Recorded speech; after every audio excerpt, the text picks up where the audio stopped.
Hi guys! So ngayon, samahan niyo akong ubusin tong nesty na to. Nakaunti na lang kasi binigay lang sa akin to ng lola ko. So, ito yung mukbang part 1 ng juice natin. Yung part 2 food. Part 1. Ay yung pag-juice part 1. So Pag guys, food, madami.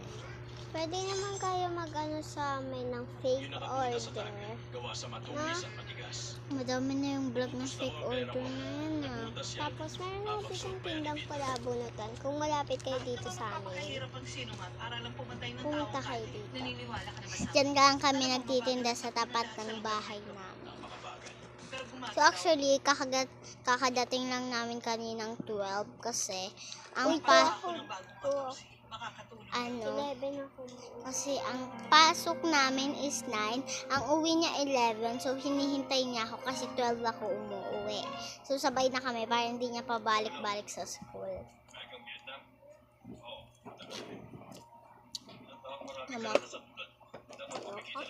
Ano, bunot ka pa? Hindi na, mamaya na. Okay. Sige. Babayaran mo ako ng $100 para mag-fill out ng form. Hindi pa ito nag-ibabayad ko. Meron pang karanasan. So guys, mag-comment kayo kung bubuuin ko tong dollhouse. Ayan. Ito yung dollhouse ng ni Mela, yung pinsan namin. Dito kasi siya natulog and iniwan niya to dito para daw makapaglaro-laro kami. Meron pa mag-aanap sa'yo, kaibigan ako sino ba? Wala akong pamilya. Comment kayo kung anong next natin kakainin.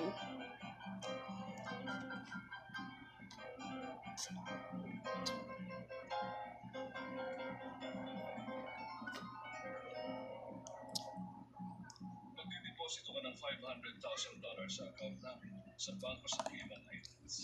Huwag mong babanggitin ang kasunod natin sa pamamagitan ng telex o sa pag-uusap sa telepono. Bibigyan ka ng guide, mga tracker at Meron pa mas siya. mga gusto. Natural, ililigpit namin ang bangkay at bibigyan ka ng out of town, airtight alibi. Huwag ka mag-alala, Mr. Zen, ang gagawin mo lang ay tumutok at pumutok. Doon kami umaakyat ng Lamela. Shout out sa mga nagko-comment din sa inyo. Shout out sa inyo. Pag may nag-comment, link on my Roper ang pangalan. charot. Nasa Special Forces. Magaling. Wala akong nakikita problema sa pinili. Matagal na naging kaligayahan ng account na tugisin ng marami. Gusto na siya. Dahil